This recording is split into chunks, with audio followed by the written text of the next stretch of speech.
नमस्कार, आप देख रहे हैं समाचार। आपके साथ मैं हूं पराक्रम सिंह शेखावत। बताएंगे आपको दिन भर से जुड़ी महत्वपूर्ण खबरें। समाचार की शुरुआत करेंगे सुर्खियों के साथ। 2 देशों की यात्रा पर रवाना हुए प्रधानमंत्री नरेंद्र मोदी जापान में द्विपक्षीय वार्षिक शिखर सम्मेलन और चीन में एससीओ समिट में होंगे शामिल। द्विपक्षीय संबंधों के सहयोग में जुड़ेगा नया अध्याय।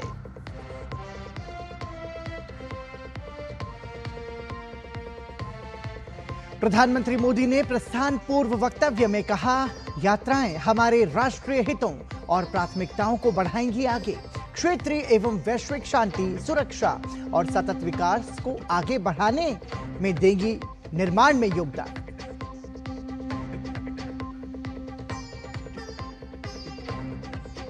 बिहार में राजनीतिक सरगर्मी के बीच आपत्तिजनक टिप्पणी पर घिरे कांग्रेस नेता राहुल गांधी। भाजपा ने लगाया संविधान और लोकतंत्र के अपमान का आरोप। अब शब्दों को बताया सत्ता न मिलने की बौखलाहट का नतीजा।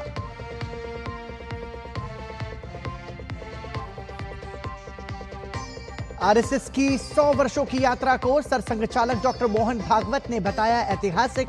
कहा, केंद्र और राज्य के साथ बेहतर तालमेल, घुसपैठियों की पहचान और निगरानी को बताया देश के लिए बेहद जरूरी।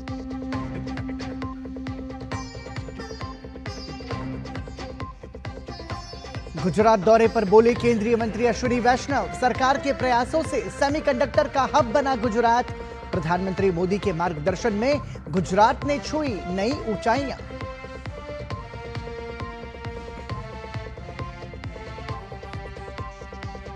और पहाड़ से मैदान तक आफत की बारिश से निपटने के लिए युद्ध स्तर पर प्रयास जारी। जम्मू कश्मीर में फंसे पर्यटकों के लिए विशेष ट्रेन चलाने का निर्णय। हिमाचल और पंजाब में एनडीआरएफ और वायुसेना का राहत और बचाव अभियान जारी।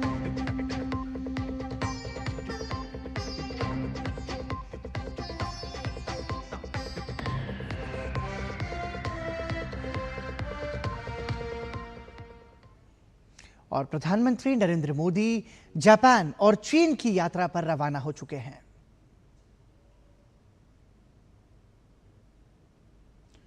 प्रधानमंत्री नरेंद्र मोदी ने जापान और चीन की अपने दौरे को लेकर उम्मीद जताई है कि जापान और चीन की उनकी यात्राएं हमारे राष्ट्रीय हितों और प्राथमिकताओं को आगे बढ़ाएंगी और क्षेत्रीय एवं वैश्विक शांति, सुरक्षा तथा सतत विकास को आगे बढ़ाने में फलदायी सहयोग के निर्माण में योगदान देंगी। दौरे पर रवाना होने से पूर्व प्रस्थान वक्तव्य में प्रधानमंत्री नरेंद्र मोदी ने बताया कि प्रधानमंत्री शिगेरू इशिबा के निमंत्रण पर 15वें वार्षिक शिखर सम्मेलन के लिए जापान की 2 दिवसीय यात्रा पर जा रहे हैं। प्रधानमंत्री नरेंद्र मोदी ने कहा कि जापान की अपनी यात्रा के दौरान दोनों देश अपनी विशेष रणनीतिक और वैश्विक साझेदारी के अगले चरण को आकार देने पर ध्यान केंद्रित करेंगे, जिसने पिछले 11 वर्षों में निरंतर और महत्वपूर्ण प्रगति की है। प्रधानमंत्री ने कहा कि हम अपने सहयोग को नई उड़ान देंगे, अपने आर्थिक और निवेश संबंधों के दायरे और महत्वाकांक्षाओं का विस्तार करने और कृत्रिम बुद्धिमत्ता और सेमीकंडक्टर सहित नई और उभरती प्रौद्योगिकियों में से सहयोग को आगे बढ़ाने का प्रयास करेंगे।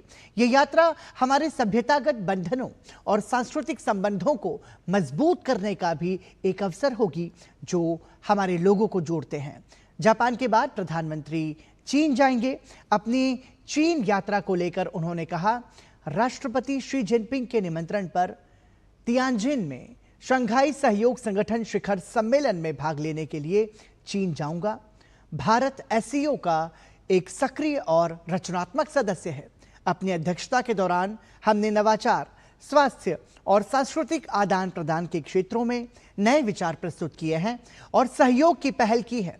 भारत साझा चुनौतियों का समाधान करने और क्षेत्रीय सहयोग को गहरा करने के लिए एससीओ सदस्यों के साथ मिलकर काम करने के लिए प्रतिबद्ध है। प्रधानमंत्री ने कहा कि शिखर सम्मेलन के दौरान राष्ट्रपति शी जिनपिंग, राष्ट्रपति पुतिन और अन्य नेताओं से मिलने के लिए भी उत्सुक हैं।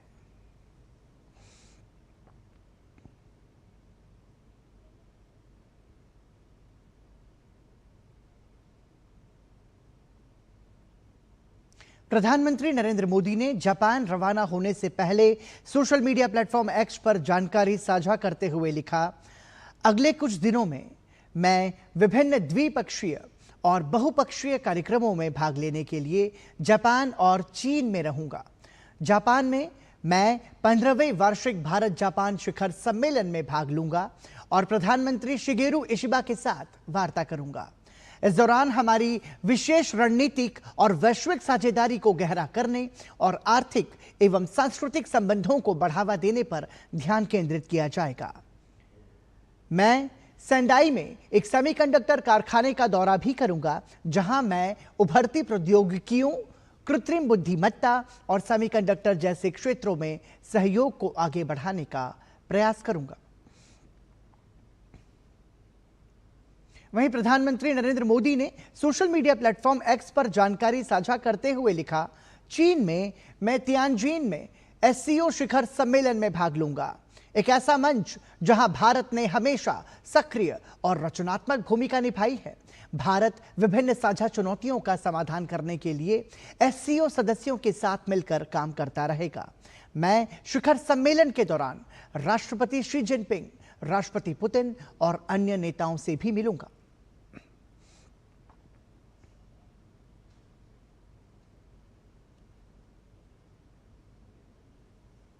प्रधानमंत्री नरेंद्र मोदी जापान द्विपक्षीय वार्ता के लिए 29 और 30 अगस्त को जापान में होंगे।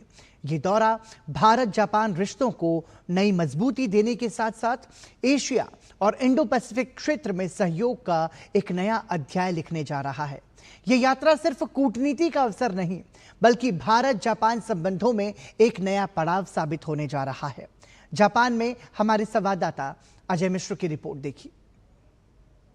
भारत और जापान, दो लोकतांत्रिक ताकतें जिनकी दोस्ती दशकों पुरानी है। प्रधानमंत्री नरेंद्र मोदी अपनी 2 दिनों की यात्रा के लिए 29 अगस्त को जापान के टोक्यो में होंगे। ये दौरा कई कारणों से महत्वपूर्ण है। एक तरफ ये मोदी का 2014 के बाद जापान का 8वां दौरा होगा, तो वहीं दूसरी ओर ये प्रधानमंत्री शिगेरू इशिबा के साथ उनका पहला वार्षिक शिखर सम्मेलन भी होगा। ऐसे में ये मुलाकात भारत जापान रिश्तों की गहराई और उनके भविष्य की दिशा तय करने वाली साबित हो सकती है। It's Prime Minister Modi's first annual summit with Prime Minister Ishiba. It is also his first standalone visit to Japan in nearly 7 years. He last visited for the annual summit in 2018. Since then, of course, he has visited Japan, but that has been for multilateral engagements and other ceremonial events. So this will be a visit that will be fully dedicated to the bilateral agenda between India and Japan. This is also Prime Minister's 8th visit to Japan since he took office in 2014 and reflects the very high priority that this particular relationship. शिखर सम्मेलन में दोनों प्रधानमंत्री विशेष रणनीतिक और वैश्विक साझेदारी की समीक्षा करेंगे। इसमें रक्षा और सुरक्षा, व्यापार और अर्थव्यवस्था, प्रौद्योगिकी और नवाचार तथा जनसंपर्क पर चर्चा होगी। दोनों देश इंडो पैसिफिक में शांति और सुरक्षा के मद्देनजर जरूरी कदमों पर भी चर्चा कर सकते हैं। पीएम मोदी भारत और जापान के कारोबारियों के साथ मुलाकात करेंगे। पीएम मोदी का जापान के राजनयिकों और राज्यों के प्रतिनिधियों से मुलाकात का भी कार्यक्रम है। जानकार मानते हैं कि पीएम मोदी का ये दौरा दोनों देशों के लिए काफी महत्वपूर्ण है, क्योंकि भारत और जापान एक दूसरे को कई क्षेत्रों में आपस में सहयोग कर सकते हैं। भारत और जापान के इकोनॉमिक टाइज और कल्चरल टाइज पिछले कुछ बरस में काफी बढ़ रहा है। इकोनॉमिक सेक्टर में high speed rail, digital technology, green energy and resilient supply chain के 4 सेक्टर में काफी इम्पोर्टेंट माना जाता है। जापानीज इन्वेस्टमेंट और इंडियन टैलेंट का कॉम्बिनेशन, भारत का स्टेबल गवर्नेंस जापानीज कंपनी को काफी कॉन्फिडेंस दिया। 2 देश का विन विन सिचुएशन ही हमारा एक साथ आगे बढ़ने का प्रयास के लिए इम्पोर्टेंट फैक्टर है। प्रधानमंत्री मोदी का जापान दौरा निवेश, व्यापार और कूटनीति तीनों मोर्चों पर भारत जापान रिश्तों को नई ऊंचाइयों तक ले जाएगा। टोक्यो से दिल्ली तक ये साझेदारी एशिया ही नहीं, बल्कि पूरे विश्व की अर्थव्यवस्था को नई दिशा देने का सामर्थ्य रखती है। विश्वास का बंधन, विकास का सफर। भारत और जापान के रिश्तों की बुनियाद ही यही है। 11 वर्षों में 8वीं बार प्रधानमंत्री नरेंद्र मोदी जापान के दौरे पर होंगे और ये मौका है द्विपक्षीय वार्ता का। जापान के प्रधानमंत्री शिदा के साथ ये उनकी पहली द्विपक्षीय वार्ता है। माना जा रहा है कि दोनों देशों के बीच कारोबारी, सुरक्षा और दूसरे पहलुओं पर तो बात होगी ही। दोनों ही नेतृत्व टोक्यो से पूरी दुनिया के लिए एक संदेश देना चाहेंगे कि ये वक्त संरक्षणवाद का नहीं है, सभी को साथ लेकर चलने का है। कैमरामैन अनिल ठाकुर के साथ Ajay Mishra, DD news, Tokyo. प्रधानमंत्री नरेंद्र मोदी के जापान दौरे को लेकर वहां रह रहे भारतीय समुदाय के लोगों में खासा उत्साह नजर आ रहा है। लोगों ने उम्मीद जताई कि प्रधानमंत्री के इस दौरे से दोनों देशों के संबंध और प्रगाढ़ होंगे। साथ ही लोगों ने कहा कि प्रधानमंत्री नरेंद्र मोदी के नेतृत्व के चलते दुनिया भर में भारतीयों का मान बढ़ा है। We are very energetic and हम लोग बहुत उत्साहित है कि मोदी जी को वेलकम करने के लिए, इज़ अ वन थिंग। और दूसरा, उनका विज़िट के पॉइंट ऑफ व्यू जो बेनिफिट्स या जो भी जो द्वार खुलने वाले हैं जापान के भारतीय युवाओं के लिए, एम्प्लॉयमेंट पॉइंट ऑफ व्यू हो गया, बिजनेस पॉइंट ऑफ व्यू हो गया, या फिर अपनी इकोनॉमी को जो बूस्ट मिलने वाला है, क्योंकि ये रिलेशन काफ़ी पुराना है, बहुत स्ट्रांग है, ये और स्ट्रांग होगा। That we are very sure about this. भारतीय समुदाय एज यूजुअल मोदी जी के विजिट को लेकर बहुत एक्साइटेड है। बहुत सारे ग्रुप अलग अलग तरीकों से अपने संदेश को देने की कोशिश में लगे हुए हैं। अगर बात करें भारत जापान के रिश्तों को लेकर, तो उसमें भी हमारा बहुत उम्मीद है इस विजिट से। चाहे वो क्लाइमेट चेंज की बात हो, चाहे वो इकोनॉमिकल कंडीशंस की हमारी बातचीत हो, या फिर किसी ट्रेड की बातचीत हो, तो दोनों देशों के प्रधानमंत्री के बीच में जो मित्रता रही है, उससे हम लोग उम्मीद कर सकते हैं कि मोदी जी की इस विजिट से भी भारत को बहुत कुछ मिलेगा। हम लोगों को बहुत प्राउड फील होता है जब जापान जैसे प्लेटफॉर्म पे हमारे प्रधानमंत्री के बारे में अच्छी अच्छी बातें सुनने को मिलती है, खासकर अपने जापानीज कलीग के माध्यम से। तो लगता है कि नहीं, कोई तो हमारा ऐसा एक राष्ट्र नेता है जो कि पूरे विश्व में हम भारतीय डायस्पोरा के लिए हमारा नाम रोशन करने के लिए मतलब काफ़ी है। उनका नाम लेने के बाद ही हम लोगों को लगता है कि नहीं, कोई तो है जिनको हम लोग एडमायर करते हैं फुल्ली। मोदी जी जब भी आते हैं यहाँ पे भारतीय समुदाय में बड़ा उत्साह रहता है। सिर्फ भारतीय समुदाय ही नहीं, हमारे जो जापानी मित्रगण हैं वो भी हमसे बोलते हैं कि किस तरीके से हम जो है मोदी जी को देख सकें, उनकी सभा में आ सकें। मैं 2007 से जब भी मोदी जी आते हैं जापान, उनको देखने के लिए जाता हूँ। नॉट ओनली टोक्यो, बाहर से, ओसाका से, सेंडाई से, फुकुशिमा से, सपोरो से लोग आ रहे हैं टोक्यो में, जस्ट बिकॉज मोदी जी आ रहे हैं टोक्यो में। यहीं उनसे मिलने का एक चांस है। तो हम में तो बहुत ज़्यादा उत्साह है। जब से मोदी जी पावर में आए हैं, और ख़ास करके ये पिछले 2 साल में जो कुछ माहौल जो ग्लोबली चल रहा है, तो जापान में हम लोगों की तरफ देखने का एक जो नज़रिया है वो काफ़ी हद तक जापानीज़ लोगों का पहले से तो काफ़ी रिस्पेक्टफुल था। अब वो ना एक थोड़ा सा ऐसे देखते हैं कि जैसे कोई किसी ग्रेट नेशन से आए हो गए। भारत और जापान की दोस्ती कई दशकों पुरानी है, लेकिन कारोबार के क्षेत्र में प्रधानमंत्री नरेंद्र मोदी की जापान यात्रा के बाद उल्लेखनीय वृद्धि दर्ज की गई है। भारत के कारोबारी प्रधानमंत्री के दौरे को लेकर क्या कुछ सोचते हैं, उनसे बातचीत की हमारे संवाददाता अजय मिश्र ने। वैसे तो भारत और जापान की दोस्ती दशकों पुरानी है, लेकिन कारोबार को अगर हम देखें तो प्रधानमंत्री नरेंद्र मोदी के जापान दौरे के बाद में यहाँ पर जो सेंटिमेंट है उसमें अभूतपूर्व बढ़ोतरी हुई है। और भारत के कारोबारी इस दौरे को लेकर के क्या कुछ सोचते हैं, हमारे साथ ऐसे ही कुछ कारोबारी हैं जो कि बात करने के लिए इस वक्त। श्याम जी, थोड़ा सा आप बताएं कि किस तरह से आपके एक्सपोर्ट्स में बढ़ावा हुआ है मोदी जी की वजह से। भारतीय मिलेट्स कोई जानता नहीं था। जब से मोदी जी आए, योगा दिन के सभी जितने भी पार्टिसिपेट हुए सबको मिलेट्स के ही प्रोडक्ट दिया जाता है। पहले कोई पानी पूरी को समझते, जब से मोदी जी ने अभय सन के साथ एक बार पानी पूरी खाई तो हर घर में पानी पूरी पहुंच गई जापान में। ट्रैवल टूरिज्म किस तरह से प्रभावित हुआ है, थोड़ा सा आप हमें समझाइए। और कैसे, क्या अब जापान के लोग भारत में ज़्यादा दिलचस्पी दिखा रहे हैं? कल्चर एक्सचेंज प्रोग्राम काफ़ी बढ़ चुका है जब से मोदी जी प्राइम मिनिस्टर बने 2014 से। जब से उसके अंदर 200% से 300% ज़्यादा इंक्रीज़ हुआ है। उनके आने से जापानीज़ लोग इंडिया में जाके कल्चर यूनिवर्सिटीज़ में पढ़ना चाहते हैं। भारत और जापान के बीच में जो कारोबारी संबंध हैं वो कैसे मजबूत हुए हैं और इसे और बेहतर कैसे बनाया जाए? देखिए, भारत और जापान के संबंध जैसे आपने कहा कि बहुत पुराने हैं। मैं भी यहाँ पर करीब 50 साल से हूँ, तो इसकी वजह से मैं जानता हूँ कि आगे ही बढ़ते जा रहे हैं।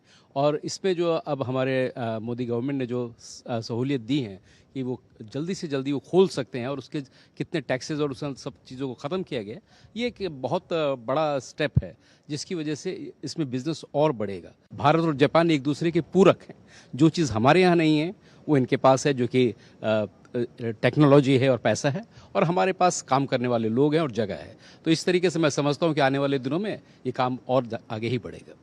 और आनंद जी, चूंकि आप यहाँ पर रेस्टोरेंट इंडस्ट्री से आते हैं, ये जो भारत का स्वाद है वो कैसे विस्तार ले रहा है जापान में, थोड़ा सा बताइए। और मुझे पता चला है कि रेस्टोरेंट की संख्या लगातार बढ़ती ही जा रही है। जी बिल्कुल, पिछले 25 साल से हम लोग इस बिज़नेस में हैं, और पहले जापान में इंडियन रेस्टोरेंट में सिर्फ करी और नान के लिए ही जाना जाता था, लेकिन जैसे जैसे मोदी जी का यहाँ पे विजिट बढ़ रहा है, लोग नए नए चीज़ों को एक्सप्लोर कर रहे हैं। जिस तरह से अनिल जी, चूंकि आप तो बहुत सारी इंडस्ट्रीज़ को देख रहे हैं, आप सीरियल एंटरप्रेन्योर हैं, थोड़ा सा हमें समझाइए कि ये जो पूरा का पूरा कौन से प्रॉमिसिंग सेक्टर हैं जिसमें भारत और जापान के बीच में कारोबार और ज़्यादा बढ़ सकता है।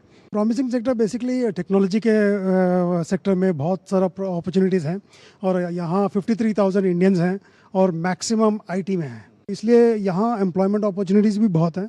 और टेक्नोलॉजी, एआई रिलेटेड सेक्टर्स बहुत सारे नए कंपनीज आएंगे अभी इंडिया जापान के कोलैबोरेशन में।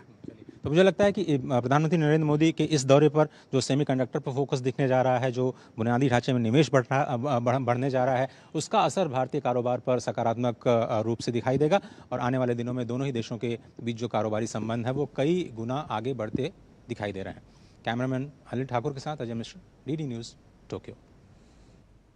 प्रधानमंत्री मोदी की जापान यात्रा के दौरान सेमीकंडक्टर क्षेत्र में सहयोग एक बड़ा फोकस हो सकता है। भारत और जापान के बीच आर्टिफिशियल इंटेलिजेंस और सेमीकंडक्टर क्षेत्र में साझेदारी एक नए दौर में प्रवेश कर रही है। प्रधानमंत्री नरेंद्र मोदी की आगामी जापान यात्रा के दौरान इस सहयोग को लेकर अहम समझौते होने की उम्मीद है। विकसित भारत के सपने को जमीन पर साकार करने के लिए भारत ने मिशन मोड में आर्टिफिशियल इंटेलिजेंस और सेमीकंडक्टर के विकास को प्राथमिकता दी है। जापान इन दोनों ही क्षेत्रों में भारत को सहयोग पर अपनी सहमति पहले ही जता चुका है, और प्रधानमंत्री नरेंद्र मोदी की जापान यात्रा के दौरान इन दोनों ही सेक्टर्स में सहयोग बढ़ाने पर फैसला हो सकता है। साल 2014 में पीएम मोदी की पहली जापान यात्रा के दौरान दोनों देशों के संबंध विशेष रणनीतिक और वैश्विक साझेदारी के स्तर पर पहुंचे। विदेश मंत्री डॉक्टर एस जयशंकर ने नवंबर 2024 में इस रणनीतिक साझेदारी को कुछ और क्षेत्रों में विस्तार के संकेत दिए थे। As we expand common interests and forge new modes of collaboration, our strategic partnership will progress accordingly. Bilaterally, the Industrial Competitiveness Partnership, the Clean Energy Partnership and the Semiconductor Supply Chain Partnership all reflect the contemporary agenda. The goal is to promote reliable and resilient supply chains, trusted digital collaborations and secure green growth.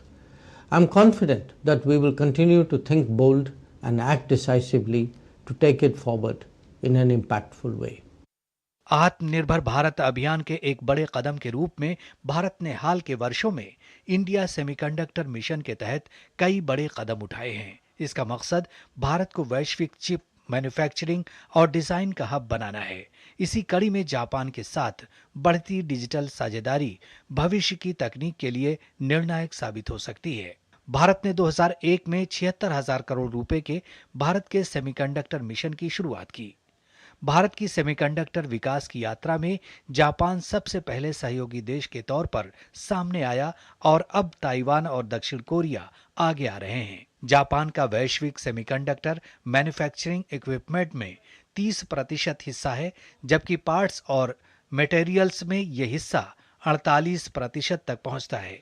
जुलाई 2025 में Japan के 60 सदस्यों की team ने गुजरात में Dholera special investment region का दौरा किया। Semicon India 2025 में पहली बार जापान, दक्षिण कोरिया, सिंगापुर और मलेशिया के 4 अंतर्राष्ट्रीय पवेलियन शामिल होंगे। जानकार मानते हैं कि जापान की कंपनियां भारतीय युवाओं के टैलेंट और सरकारी रियायतों का फायदा उठा सकती हैं, और भारत को जापान की एडवांस तकनीक का फायदा मिल सकता है। वैश्विक स्तर पर कोविड महामारी के बाद आई चिप कमी ने सप्लाई चेन की कमजोरियों को उजागर कर दिया। ऐसे में भारत जापान सहयोग रणनीतिक दृष्टि से भी काफी अहम है। भारत की कोशिश है कि साल 2030 तक मैन्युफैक्चरिंग का जीडीपी में योगदान बढ़ा करके 25% तक किया जाए। और इसीलिए भारत और जापान के बीच जो सेमीकंडक्टर में समझौता है वो केवल चिप मैन्युफैक्चरिंग तक सीमित नहीं है, बल्कि दोनों देशों के बीच रणनीतिक साझेदारी को भी ये मजबूती प्रदान करता है। साथ ही साथ ग्लोबल सप्लाई चेन को एक क्रेडिबल ऑप्शन भी देने की क्षमता रखता है। कैमरामैन अनिल ठाकुर के साथ Ajay Mishra, DD news, Tokyo. सियासत में बदजुबानी और अभद्र भाषा का प्रयोग हर बार और निचले स्तर पर आता जा रहा है।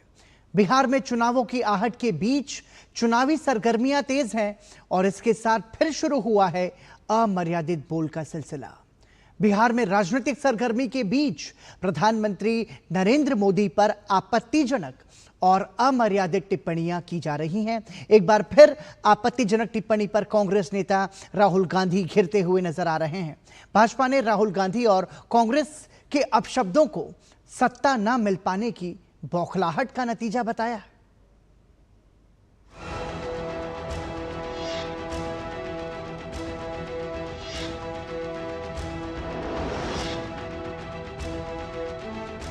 आगामी विधानसभा चुनाव को लेकर बिहार सरगर्मियां तेज हो गई हैं। वहीं इस बीच बिहार में राहुल गांधी की वोटर अधिकार यात्रा के दौरान एक बार फिर कांग्रेस नेता और इंडी गठबंधन के नेताओं के बिगड़े बोल ने सियासी तापमान को बढ़ा दिया है। आपत्तिजनक बयानों को लेकर भाजपा हमलावर है।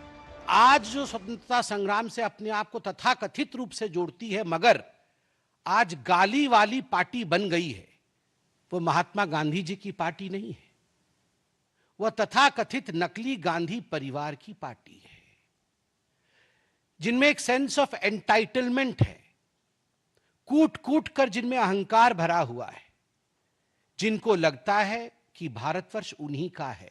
क्या इतना घटिया हो गई है कांग्रेस पार्टी कि भारत के प्रधानमंत्री, उनकी मां जिसने गरीबी में भारत के प्रधानमंत्री को बड़ा किया, अब वो दुनिया में नहीं है, उनके बारे में ऐसे शब्दों का प्रयोग करती हैं।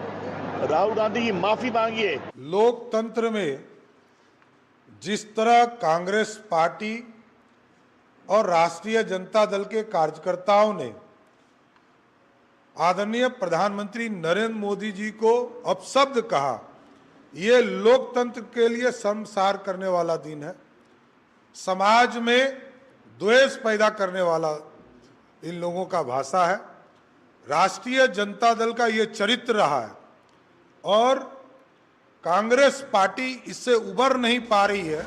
वहीं भाजपा के सहयोगी दल भी अमर्यादित भाषा को लेकर नेता प्रतिपक्ष पर हमलावर हैं। एनडीए नेताओं ने विपक्ष पर संविधान और लोकतंत्र को कुचलने का आरोप लगाया। भाषा का ये लोग इस्तेमाल करते हैं। राजनीति में मतभेद होंगे और वो स्वाभाविक हैं, और भारत जैसे लोकतंत्र में जहाँ पे इतनी विविधताएं हैं, जहाँ पे इतने राजनीतिक दल हैं, हर किसी का अपना पक्ष होगा, हर किसी का अपना मत होगा, पर अगर मतभेद की परिभाषा शब्दों की मर्यादा को गिराना है तो ये कतई भारत जैसे लोकतंत्र के लिए उचित नहीं है, और मैं कतई इसको स्वीकार नहीं करता। अब राहुल गांधी जी इस देश में कौन सी अव्यवस्था लाना चाहते हैं?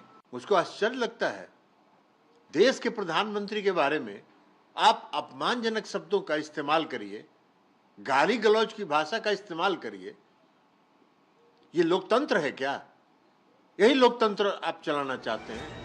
एक और इस तरह की बयानबाजी से कांग्रेस जहां साफ इनकार कर रही है, तो वहीं दूसरी ओर कांग्रेस नेता अमर्यादित भाषा के लिए गलती स्वीकार करते हुए माफी मांगते भी नजर आ रहे हैं। जिसने भी इस तरीके की गाली गलौज की है या जो भी किया है, उसकी मैं घोर निंदा करता हूं। बिहार में बढ़ी राजनीतिक हलचल के बीच बिहार पुलिस मुख्यालय ने आतंकवादियों से संबंधित एक बड़ा अलर्ट जारी किया है। पुलिस के अनुसार पाकिस्तानी आतंकी संगठन जैश ए मोहम्मद के 3 आतंकी नेपाल के रास्ते बिहार में घुसे हैं। पुलिस ने तीनों आतंकियों के नाम और तस्वीरें सार्वजनिक कर दी हैं। Bureau report, DD news. मामले को लेकर अब केंद्रीय गृह मंत्री अमित शाह ने एक्स पर पोस्ट करते हुए इसकी भर्त्सना की है। उन्होंने लिखा, बिहार के दरभंगा में माननीय प्रधानमंत्री श्री नरेंद्र मोदी जी और उनकी स्वर्गीय माता जी के लिए कांग्रेस और आरजेडी के मंच से जिस प्रकार गालियों से भरी अभद्र भाषा का प्रयोग किया गया है, वो न केवल निंदनीय है बल्कि हमारे लोकतंत्र को भी कलंकित करने वाला है। राहुल गांधी के नेतृत्व में कांग्रेस की राजनीति अपने निम्न स्तर पर आ पहुंची है। उनको ये बर्दाश्त नहीं हो पा रहा है कि कैसे एक गरीब मां का बेटा बीते 11 वर्षों से प्रधानमंत्री के पद पर बैठा हुआ है और अपने नेतृत्व में देश को निरंतर आगे ले जा रहा है। ये साफ दर्शाता है कि कांग्रेस पार्टी अपने उस चाल चरित्र में वापस लौट आई है जिसके माध्यम से उसने हमेशा देश की राजनीतिक संस्कृति में जहर घोलने का काम किया है। गुजरात के मुख्यमंत्री काल से लेकर आज तक गांधी परिवार ने मोदी जी के खिलाफ नफरत फैलाने में कोई कोर कसर नहीं छोड़ी है, परंतु अब तो इन्होंने मर्यादा की सारी सीमाएं लांघ दी हैं। यह हर मां का, हर बेटे का अपमान है जिसके लिए 140 करोड़ देशवासी उन्हें कभी माफ नहीं करेंगे। भारतीय जनता पार्टी के राष्ट्रीय अध्यक्ष जेपी नड्डा ने एक्स पर लिखा, कांग्रेस की तथाकथित वोट अधिकार यात्रा में जिस तरह से कांग्रेस आरजेडी के मंच से देश के यशस्वी प्रधानमंत्री श्री नरेंद्र मोदी जी की दिवंगत माताजी को गाली दी गई, वो घोर निंदनीय और भर्त्सनीय है। यह अभद्रता की सारी सीमा लांघ चुके दो शहजादों का बिहार की धरती पर बिहार की संस्कृति का तिरस्कार भी है। राहुल गांधी और तेजस्वी यादव को अविलंब इस कुकृत्य के लिए माफी मांगनी चाहिए। मां का अपमान कांग्रेस से की पहचान।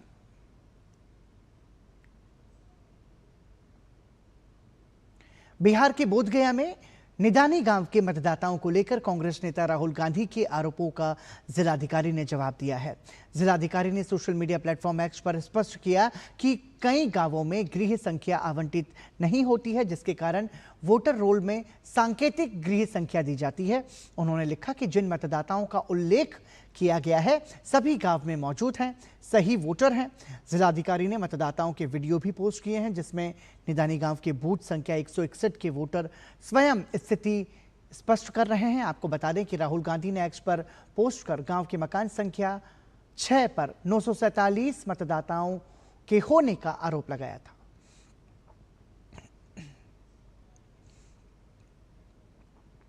सरसंघ चालक मोहन भागवत ने स्पष्ट कर दिया है कि संघ का किसी के भी साथ कोई विवाद नहीं है, चाहे भाजपा शासित सरकार हो या कोई अन्य। उन्होंने कहा कि सभी सरकारों के साथ संघ है। उन्होंने ये भी कहा कि कई बार संघर्ष हो जाता है लेकिन ये झगड़ा नहीं हो सकता। आरएसएस के 100 वर्ष होने के अवसर पर दिल्ली के विज्ञान भवन में अपने संबोधन के दौरान उन्होंने ये बात कही। Coordination with every government, not only this one, the state governments as well as central government. But there are systems which have some internal contradictions. As I said, the system in general is the same, which was invented by the British for Bharat, so that they can rule. So we have to have some innovations, otherwise it will not happen.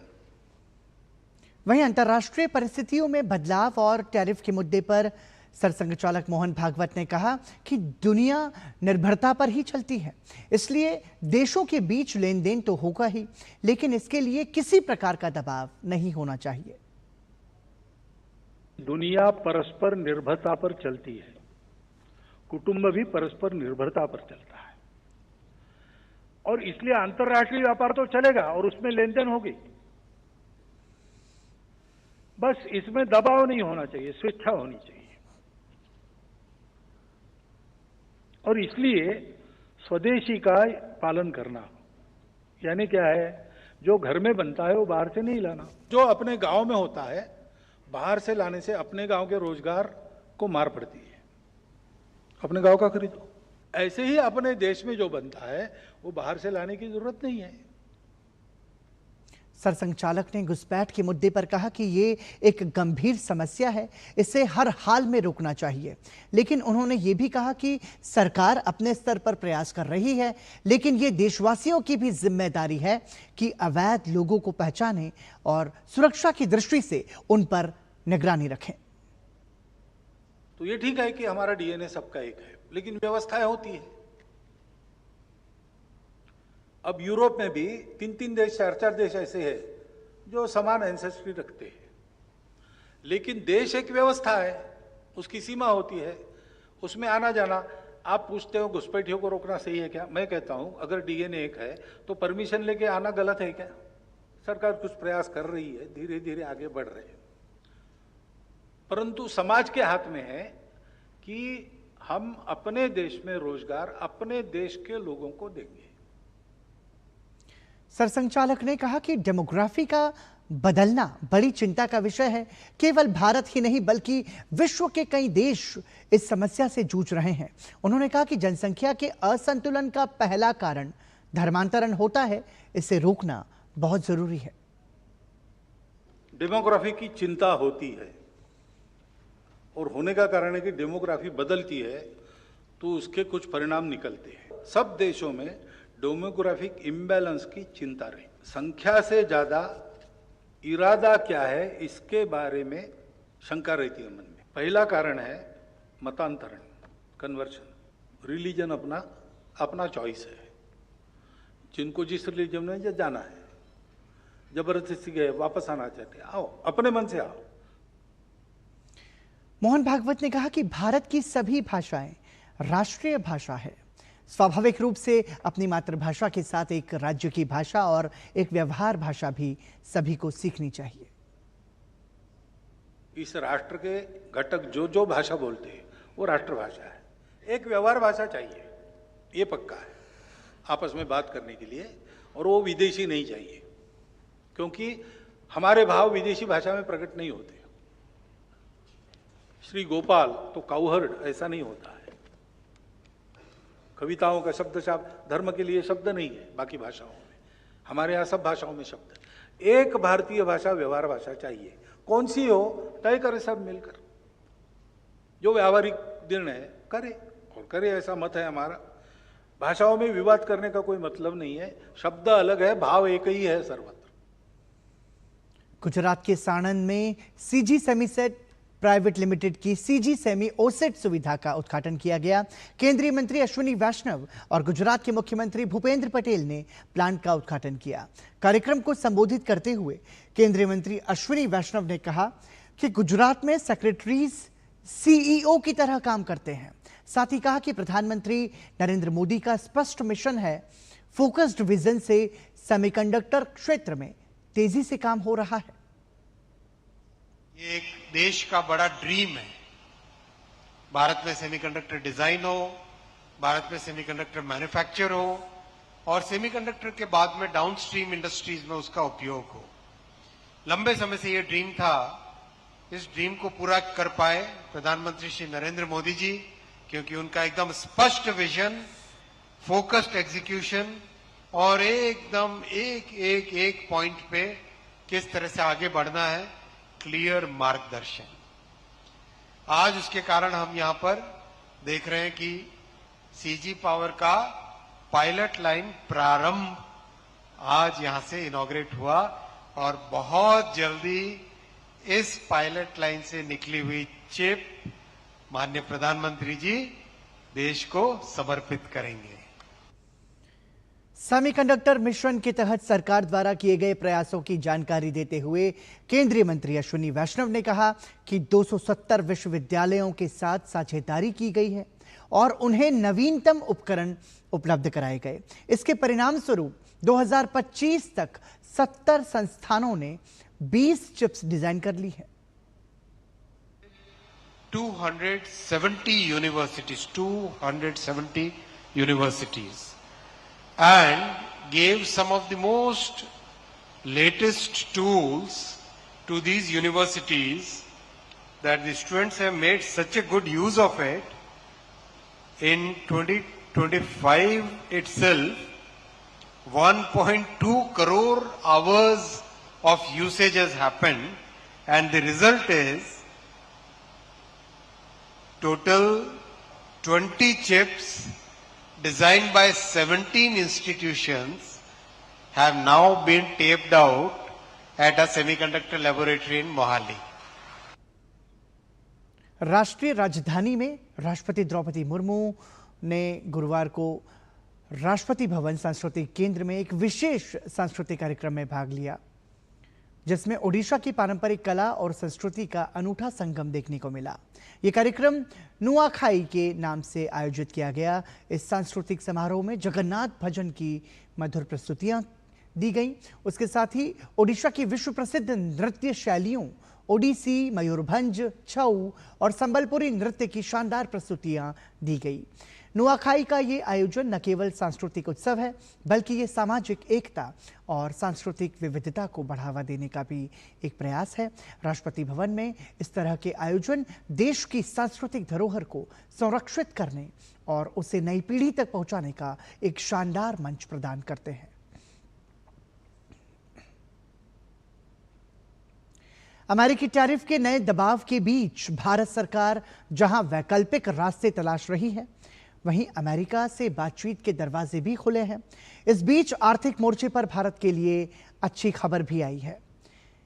Ernest and young की ताजा report में कहा गया है कि आने वाले सालों में भारत दुनिया की दूसरी सबसे बड़ी अर्थव्यवस्था के रूप में उभर सकता है। आइए देखते हैं ये रिपोर्ट। भारत पर 50% अमेरिकी टैरिफ लागू होने के बाद अब भारत सरकार ट्रंप टैरिफ को बेअसर बनाने में जुटी हुई है। एक और बातचीत के दरवाजे खुले रखने के साथ ही वैकल्पिक रास्ते भी तलाशे जा रहे हैं। सरकार निर्यात में बड़े सुधार लाने की तैयारी में है, जिससे निर्यात में आने वाली बाधाओं को दूर कर निर्यात को बढ़ाया जाए। प्रधानमंत्री नरेंद्र मोदी पहले ही इस संबंध में कह चुके हैं कि भारत बाहरी दबाव का सामना करेगा। उन्होंने जनता को यह भी भरोसा दिलाया है कि किसानों, पशुपालकों और लघु उद्योगों का हित उनकी प्राथमिकता है। वहीं अमेरिकी वित्त मंत्री स्कॉट बेसिन ने टैरिफ लागू होने के दिन ही हल निकाल लेने के संकेत दिए हैं। उन्होंने कहा कि भारत और अमेरिका के रिश्ते भले ही जटिल हों, लेकिन दोनों देशों में सहमति की गुंजाइश बनी हुई है। बेसिन ने कहा है कि राष्ट्रपति ट्रंप और प्रधानमंत्री मोदी के व्यक्तिगत संबंध अच्छे हैं। भारत दुनिया का सबसे बड़ा लोकतंत्र है और अमेरिका सबसे बड़ी अर्थव्यवस्था। आखिरकार दोनों देशों को साथ आना ही है। हालांकि अमेरिकी नेशनल इकोनॉमिक काउंसिल के निदेशक केविन हैसेट भारत के प्रति कड़ा रुख अपनाए हुए हैं। उन्होंने कहा कि अगर भारत ने रूसी कच्चे तेल का व्यापार नहीं रोका तो राष्ट्रपति ट्रंप अपने दंडात्मक टैरिफ में नरमी नहीं दिखाएंगे। उन्होंने भारत के साथ व्यापार वार्ताओं को जटिल बताया और कहा कि भारत अमेरिकी उत्पादों के लिए बाजार खोलने में जिद्दी रुख अपना रहा है। हालांकि दुनिया भर में आर्थिक अनिश्चितताओं और व्यापारिक तनावों के बीच भारतीय अर्थव्यवस्था सुदृढ़ है।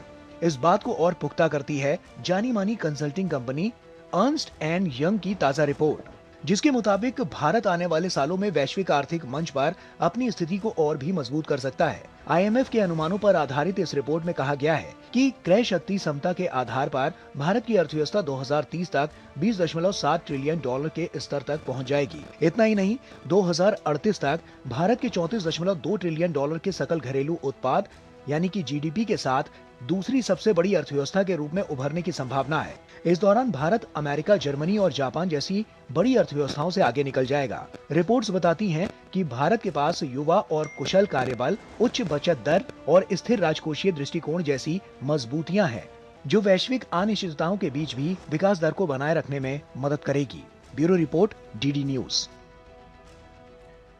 देश भर में बरसात आफत बनकर टूटी है। हिमाचल से लेकर पंजाब, उत्तराखंड और उत्तर प्रदेश तक कई इलाके बाढ़ की चपेट में हैं। उधर जम्मू में माता वैष्णो देवी यात्रा अभी भी रुकी हुई है और राजधानी दिल्ली में यमुना खतरे के निशान से ऊपर बह रही है। देखिए ये रिपोर्ट। देश के कई इलाकों में हो रही मानसूनी बारिश से बाढ़ के हालात पैदा हो गए हैं। हिमाचल प्रदेश, उत्तराखंड, पंजाब के कई इलाके पानी से घिरे हुए हैं। वहीं दिल्ली में यमुना का जलस्तर खतरे के निशान से ऊपर बना हुआ है। सेना, NDRF, SDRF और स्थानीय प्रशासन राहत और बचाव कार्यों में जुटा हुआ है। हिमाचल प्रदेश में पिछले 2 दिनों से बारिश की रफ्तार भले ही धीमी हुई हो, लेकिन तबाही का मंजर अभी भी खत्म नहीं हुआ है। भारी बारिश से हुए नुकसान से उबरने में अभी कई दिन लगेंगे। कुल्लू जिले में ब्यास नदी के उफान पर होने से चंडीगढ़ मनाली राजमार्ग का एक हिस्सा बह गया है। सबसे बड़ी चिंता कांगड़ा जिले में ब्यास नदी पर बने पोंग डैम को लेकर है, जहां जलस्तर खतरे के निशान से ऊपर पहुंच गया है। इसके चलते डैम से 1.10 लाख क्यूसेक पानी छोड़ने का फैसला लिया गया है, जिसकी वजह से इंदौरा और फतेहपुर सब डिवीजन के 80 गांवों को खाली करने का आदेश जारी कर दिया गया है। वहीं दूसरी ओर कुल्लू, मनाली और चांबा के कई हिस्सों में भूस्खलन और बाढ़ से सड़कें बंद हैं। एनडीआरएफ और स्थानीय प्रशासन ने मिलकर अब तक करीब 800 फंसे हुए लोगों को सुरक्षित बाहर निकाल लिया है। पंजाब में सतलुज, ब्यास और रावी जैसी नदियां उफान पर हैं, जिससे कई जिलों में भारी बाढ़ आ गई है। पठानकोट, गुरुदासपुर, फाजिलका, होशियारपुर, कपूरथला, फिरोजपुर, तरनतारन के कई गांव बाढ़ से प्रभावित हैं। रावी नदी में जलस्तर लगातार बढ़ता जा रहा है और पठानकोट में माधोपुर हेडवर्क्स के 3 फ्लड गेट टूट गए हैं। भारतीय वायुसेना और एनडीआरएफ का बचाव अभियान जारी है। पठानकोट में सेना ने बाढ़ में फंसे 46 लोगों को निकाला और 750 किलो से अधिक राहत सामग्री पहुंचाई। डेरा बाबा नानक में एक अहम ऑपरेशन में वायुसेना ने बाढ़ प्रभावित क्षेत्र से 38 सैन्य कर्मियों और बीएसएफ के 10 जवानों को सुरक्षित रूप से बाहर निकाल लिया। राज्य में स्थिति को देखते हुए वायुसेना का राहत और बचाव अभियान जारी है। वहीं एनडीआरएफ ने गुरुदासपुर के नवोदय विद्यालय में फंसे 200 बच्चों को सुरक्षित निकाल लिया। जम्मू में स्थित माता वैष्णो देवी यात्रा अस्थायी रूप से रोक दी गई है। मार्ग पर भूस्खलन, पुल ढहने और भारी बारिश के कारण ये फैसला लिया गया है। प्रशासन के अनुसार ये कदम लोगों की सुरक्षा के लिए उठाया गया है। उत्तर प्रदेश के वाराणसी और प्रयागराज में पिछले कुछ समय से गंगा नदी उफान पर है। नदी का जलस्तर बढ़ने के कारण गंगा घाट पानी में डूब गए हैं। वहीं बाढ़ का पानी लोगों के घरों तक पहुंच चुका है। ऐसे में एनडीआरएफ की टीम ने वाराणसी में बाढ़ प्रभावित इलाके से करीब 33 लोगों को निकालकर सुरक्षित स्थान पर पहुंचाया। वहीं प्रयागराज में भी कई इलाकों में बाढ़ का पानी घुस गया है। राहत और बचाव दल ने यहां से करीब 9 लोगों का रेस्क्यू किया। इधर राजधानी दिल्ली में यमुना नदी का जलस्तर लगातार बढ़ रहा है। गुरुवार सुबह यमुना का जलस्तर 205.46 मीटर दर्ज किया गया, जो खतरे के निशान से ऊपर है। दिल्ली में यमुना नदी में खतरे का निशान 205.33 मीटर है। जलस्तर बढ़ने के साथ ही दिल्ली सरकार ने निचले इलाकों के लिए अलर्ट जारी कर दिया है। स्थिति को देखते हुए प्रशासन ने लोगों से सतर्क रहने और सुरक्षित स्थानों की ओर जाने की अपील की है। Bureau report, DD news. और आपको बता दें कि कोहिमा, विशाखापट्टनम, भुवनेश्वर, आइजोल, गंगटोक, ईटानगर और मुंबई देश में महिलाओं के लिए सबसे सुरक्षित शहर हैं। वहीं पटना, जयपुर, फरीदाबाद, दिल्ली, कोलकाता, श्रीनगर और रांची महिलाओं के लिए सबसे कम सुरक्षित शहर हैं। ये जानकारी national annual report and index on women's safety यानी कि नारी 2025 की रिपोर्ट में सामने आई है। रिपोर्ट में कहा गया है कि कोहिमा और दूसरे सबसे सुरक्षित शहरों में महिलाओं को ज्यादा समानता, नागरिक भागीदारी, बेहतर पुलिस व्यवस्था और महिलाओं के लिए अनुकूल इंफ्रास्ट्रक्चर हैं। वहीं पटना और जयपुर जैसे शहरों में हालात इसके उलट हैं। ये सर्वे 31 शहरों की 12,770 महिलाओं पर किया गया था। राष्ट्रीय महिला आयोग की अध्यक्ष विजया राहटकर ने गुरुवार को दिल्ली में इस रिपोर्ट को जारी किया।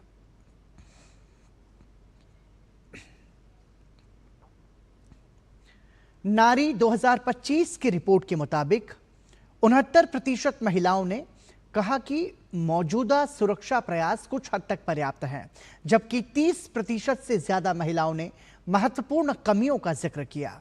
हमारे सहयोगी अमरेंद्र गुप्ता के साथ बातचीत में राष्ट्रीय महिला आयोग की अध्यक्ष विजया राहटकर ने कहा कि सुरक्षा को केवल कानून व्यवस्था के मुद्दे के रूप में नहीं देखा जा सकता, बल्कि ये महिलाओं के जीवन के हर पहलू को प्रभावित करता है, चाहे वो उनकी शिक्षा, स्वास्थ्य, कार्य के अवसर और आवागमन की स्वतंत्रता हो। राष्ट्रीय महिला आयोग की अध्यक्ष विजय राहटकर जी हमारे साथ हैं। मैम, जिस तरह से महिलाओं की सुरक्षा के लेकर लगातार सवाल उठते हैं, राजधानी की रिपोर्ट्स भी जो आपकी है उस पर भी चिंताएं हैं, तो जो रिपोर्ट्स है उसको आप कैसे देख रहे हो? महिला आयोग किस तरह से आगे बढ़ रहा है? देखिए, जो महिला हर जगह पे सुरक्षित होनी चाहिए और उसके लिए अनेक प्रयास सरकार के माध्यम से हो रहे, अलग अलग जो संस्था है उन्हीं के माध्यम से भी हो रहे हैं। मुझे खुद को ये भी लगता है कि जो महिला खुद को असुरक्षित भी महसूस करती है तो कानून ने अपना काम करना चाहिए, उसी के साथ साथ जो सरकारी व्यवस्था है उन्होंने भी काम करना चाहिए। पर उसके बावजूद भी एक सवाल रहता है कि समाज अपनी जिम्मेदारी खुद कब लेगा। जो समाज है उसी समाज में ही महिला खुद को अगर असुरक्षित महसूस कर रही है तो वो समाज की भी जिम्मेदारी है कि वो महिलाओं के लिए सुरक्षापूर्ण गरिमापूर्ण वातावरण बनाने के लिए वो सहयोग दे, उसके लिए प्रयास करे, अनेक इनिशिएटिव ले ले, तभी ये सब कुछ ठीक हो सकता है। ग्रेटर नोएडा का जो केस है उसमें मैम क्या देख रही हैं? हमने उसका सुमोटो कॉग्निजेंस ले लिया है और उत्तर प्रदेश के डीजीपी को हमने एक पत्र लिखा है और हमने उनको ये कहा है कि इस जो ये केस है इसकी तुरंत व त्वरित जांच करें और जांच का जो रिपोर्ट है वो हमारे सामने प्रस्तुत करें। महिला आयोग भी लगातार महिलाओं की सुरक्षा और सशक्तिकरण के लिए काम कर रही है, लेकिन जिस तरह की घटना हो रही है वो चिंताजनक है और नोएडा के निक्की मर्डर कांड में महिला आयोग संजीदा से अपना काम कर रही है। कैमरामैन विजय बंधु के साथ अमरेंद्र गुप्ता, डीडी न्यूज, दिल्ली। उत्तर प्रदेश के संभल में हुई हिंसा की जांच कर रही जस्टिस देवेंद्र कुमार अरोड़ा की अध्यक्षता वाली एसआईटी ने आज अपनी रिपोर्ट मुख्यमंत्री को सौंप दी है। रिपोर्ट को पूरी तरह गोपनीय रखा गया है। रिपोर्ट मिलने की पुष्टि करते हुए उत्तर प्रदेश के संजय प्रसाद ने बताया कि आज सुबह एसआईटी ने मुख्यमंत्री को रिपोर्ट सौंप दी है और आगे की कार्रवाई की जा रही है। संभल में जो घटना हुई थी इसके जांच के लिए जो प्रदेश सरकार ने जो न्यायिक आयोग गठित किया था, आज उन्होंने अपनी रिपोर्ट माननीय मुख्यमंत्री जी को सौंपी है और उस पर आगे की कार्रवाई की जाए। रिपोर्ट के अध्ययन करने के बाद ही हम इसके बारे में बात करें। नई दिल्ली में सूचना एवं प्रसारण मंत्रालय के प्रकाशन विभाग द्वारा सुप्रसिद्ध गीतकार शैलेंद्र की जयंती के उपलक्ष्य में एक भावपूर्ण स्मरणांजलि कार्यक्रम का आयोजन किया गया। यह आयोजन प्रकाशन विभाग के सभागार में संपन्न हुआ, जिसमें विभाग के प्रमुख महानिदेशक भूपेंद्र कैंथोला, केंद्रीय संचार ब्यूरो की महानिदेशक कंचन प्रसाद सहित मंत्रालय के कई वरिष्ठ अधिकारी उपस्थित रहे। कार्यक्रम में शैलेंद्र के लोकप्रिय गीतों पर कलाकारों ने शानदार प्रस्तुतियां दी, जिनमें सजन रे, झूठ मत बोलो, प्यार हुआ, इकरार हुआ जैसे गीतों ने दर्शकों को भाव विभोर कर दिया। इस अवसर पर चर्चित लेखक जय सिंह, जिन्होंने शैलेंद्र के जीवन पर सजनवा बैरी हो गए हमार पुस्तक लिखी है, उन्होंने शैलेंद्र की जीवन यात्रा, संघर्ष और उनके गीतों की गहराई पर विस्तार से चर्चा की।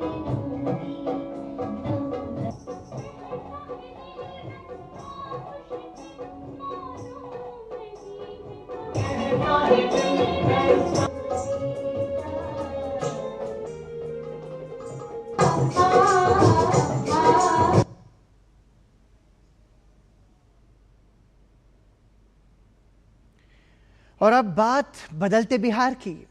पलायन की वजह से टूटता बिखरता परिवार कभी बिहार की नियति बन चुका था। अर्थव्यवस्था को गति देने का सरकार का प्रयास अब जमीन पर नजर आ रहा है। बिहार के चंदन कुमार, जयशंकर कुमार झा, जितेंद्र कुमार और जितेंद्र कुमार साहू को अब घर के पास ही काम मिल गया है। घर के पास ही काम मिलने से लोगों की खुशी दुगनी हो गई है।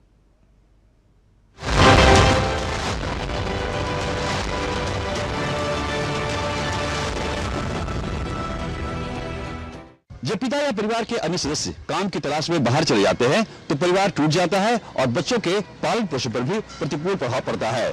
बिहार में विगत 20 वर्षों से एनडीए की सरकार ने इस समस्या से उबरने के लिए लगातार काम किया है। आज बिहार में उद्योगों का जाल है और इस इंडस्ट्री में बिहार के लोग बाहर के राज्यों से आकर अपने ही घर में रोजगार प्राप्त कर रहे हैं।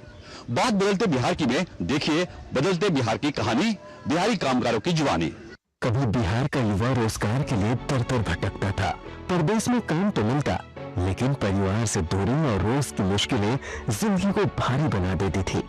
लेकिन अब केंद्र और राज्य सरकार के प्रयासों से माइग्रेशन रिवर्स माइग्रेशन में बदल गया है। इस बदलाव की कहानी बयां कर रहे हैं दिल्ली से लौटे चंदन कुमार, जिन्हें अब अपने ही घर के पास नौकरी मिल गई है। और इससे पहले मैं एक्सपोर्ट कंपनी में ही दिल्ली में काम करता था। वहाँ पे बहुत परेशानियाँ होती थी, जो रूम लेकर रहने पे बहुत तरह की परेशानियाँ होती थी, जैसे खुद से सारे काम करना, प्लस वो ड्यूटी जाना, गाड़ी घोड़ा की सब परेशानियाँ होती थी। आने जाने में बहुत दिक्कत होती थी हम लोगों को।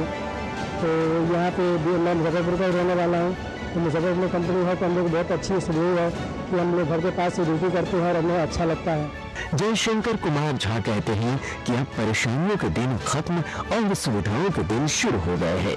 चिन्मय में हम लोग काम करते हैं त्रिपुरा में, वहाँ से अच्छा यहाँ बिहार में है अभी, बहुत अच्छा है, बिहार में घर पर ही है, बगल में है घर पर। टिफिन में खाना का, बात का, इस सब का परेशानी था। बिहार में हो गया, कंपनी अच्छा है, लाभ भी अच्छा है। जितेंद्र कुमार को अब हजारों किलोमीटर दूर तमिलनाडु जाने की जरूरत नहीं, उन्हें अब अपने ही प्रदेश में काम मिल गया है। फिर तमिलनाडु में काम करता था और वहाँ पे सर बहुत सारी परेशानियाँ होती थी, जैसे यहाँ से ज़्यादा डिस्टेंस था और जाने में हमको 3 से 4 दिन लग जाता था। और अभी सर हम मुजफ्फरपुर में काम कर रहे हैं, यहाँ पे सर हमें बहुत सारी सुविधाएं मिली हैं और हम रोज़ काम करके अपने घर बाल बच्चों से मिलते हैं और हमें बहुत सारी चीज़ों की सुविधा मिली है। गुरुग्राम से बिहार लौटे जितेंद्र कुमार साहू कहते हैं कि उन्हें बिहार में गुरुग्राम से भी कहीं ज्यादा अच्छी सुविधाएं मिल रही हैं। मैं इससे पहले गुरुग्राम में काम करते थे, 7D में 17-18 उद्योग बिहार में गुरुग्राम में काम कर रहे थे। वहाँ से अच्छी सुविधा यहाँ मिल रहा है हमारे बिहार राज्य में और फैसिलिटी भी अच्छी है और घर जाने आने में भी सुविधा अच्छा हो रहा है। हमें वहाँ से 1000 किलोमीटर दूरी में रहते थे, यहाँ आकर के मुझे अच्छा सुविधा मिल रहा है। रिवर्स माइग्रेशन का मुद्दा बिहार ही नहीं बल्कि ये राष्ट्रीय स्तर पर बहस का मुद्दा बन चुका है। बात बदलते बिहार की में लगातार हम आपको दिखा रहे हैं कि कैसे बिहार में माइग्रेशन रिवर्स माइग्रेशन में तब्दील हो चुका है। कल फिर हम दिखाएंगे आपको बिहार में सफल रिवर्स माइग्रेशन की कहानी। आप देखते रहिए डीडी न्यूज।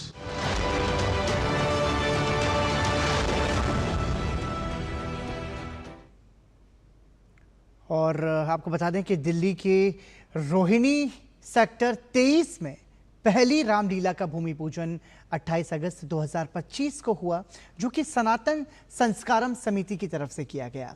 यह रामलीला मर्यादा पुरुषोत्तम श्री राम के आदर्शों का प्रसार करेगी और बच्चों में सनातन संस्कृति के बीज बोने का उद्देश्य रखती है। भूमि पूजन के खास मौके पर भारतीय जनता पार्टी के संगठन महासचिव BL संतोष, केंद्रीय संस्कृति मंत्री गजेंद्र सिंह शेखावत, सांसद मनोज तिवारी और दिल्ली सरकार के समाज कल्याण मंत्री रविंद्र इंद्रराज मौजूद रहे। दिल्ली के रोहिणी सेक्टर 23 में पहली बार आयोजित हो रहे रामलीला के भूमि पूजन में बीजेपी के राष्ट्रीय महामंत्री संगठन BL संतोष के साथ केंद्रीय संस्कृति मंत्री गजेंद्र सिंह शेखावत पहुंचे। सनातन संस्कारम समिति के बैनर तले आयोजित इस रामलीला में दिल्ली के समाज कल्याण मंत्री रविंद्र इंद्रराज प्रमुख सूत्रधार हैं।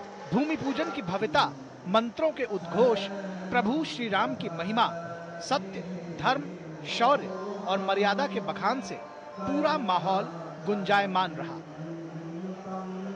भगवान राम का नाम, भगवान राम का विशाल चरित्र, भगवान राम की कथा भारत के सांस्कृतिक विस्तार का मूल अवलंबन है और निश्चित रूप से इस तरह के कार्यक्रमों से जब हम रामलीला का आयोजन करते हैं, रामकथा का श्रवण करते हैं, तो निश्चित रूप से लोग भारत की सांस्कृतिक जड़ों के साथ जुड़ते हैं। रामलीला भगवान राम के मर्यादा पुरुषोत्तम चरित्र का चित्रण है, जिसमें प्रभु श्री राम के आदर्श गुण, सत्य, धर्म, करुणा और न्याय का प्रदर्शन है, जो लंबे कालखंड में एक परंपरा के रूप में सनातनी समाज निभाता आया है। ये सब संस्कृति का ही पार्ट है। रामलीला, देव दीपावली, छठ, भूमि पूजन इतना शानदार है तो रामलीला कितनी शानदार होगी आप समझ सकते हैं। मैं स्वयं उनको, क्योंकि मैं बहुत पहले से इनके जो गुण हैं उनको जानता हूं और मुझे पूरा विश्वास है कि ये रामलीला दिल्ली की वन ऑफ द बेस्ट रामलीलाओं में शुमार हो। रोहिणी सेक्टर 23 में आयोजित होने वाली रामलीला को अलग रूप देने की तैयारी है। इसे बेटी पढ़ाओ बेटी बचाओ, ऑपरेशन सिंदूर में बेटियों की शौर्य गाथा, गगनयान मिशन की सफलता और आधुनिक तकनीक से सुसज्जित कराने की तैयारी है। और इस बार की जो ये रामलीला होगी, इसमें बेटी बचाओ बेटी पढ़ाओ से लेके अंतरिक्ष से लेके एक जो 2 बेटियों ने पाकिस्तान के अंदर घुसकर उन बेटियों का भी वर्चस्व हमारे इस मंचन पर दिखाई देने वाला है। भूमि पूजन की भव्यता में भक्तों की भारी भीड़ है। महिलाएं, पुरुष झूम रहे हैं। उम्मीद है कि भूमि पूजन के अनुरूप रामलीला की भव्यता भी बेजोड़ होगी। पहली बार आयोजित होने वाले इस रामलीला में देश के शौर्य, सम्मान और देश की बेटियों का जिक्र होगा। कैमरामैन उत्तम सिंह के साथ धीरज कुमार, DD न्यूज, रोहिणी। प्रधानमंत्री नरेंद्र मोदी ने बिहार के राजगीर में शुरू होने वाले पुरुष हॉकी एशिया कप 2025 की पूर्व संध्या पर एशिया भर की सभी प्रतिभागी टीमों, खिलाड़ियों, अधिकारियों और समर्थकों को हार्दिक शुभकामनाएं देते हुए अपने सोशल मीडिया प्लेटफॉर्म एक्स पर लिखा कि कल 29 अगस्त को जो राष्ट्रीय खेल दिवस और मेजर ध्यानचंद की जयंती भी है, पुरुष हॉकी एशिया कप 2025 बिहार के ऐतिहासिक शहर राजगीर में शुरू हो रहा है। मैं एशिया भर की सभी प्रतिभागी टीमों, खिलाड़ियों, अधिकारियों और समर्थकों को अपनी शुभकामनाएं देता हूं। आगे प्रधानमंत्री ने लिखा कि हॉकी ने हमेशा भारत और एशिया के लाखों लोगों के दिलों में एक खास जगह बनाई है। मुझे पूरा विश्वास है कि यह टूर्नामेंट रोमांचक मैचों, असाधारण प्रतिभाओं के प्रदर्शन और यादगार पलों से भरपूर होगा, जो खेल प्रेमियों की आने वाली पीढ़ियों को प्रेरित करेगा।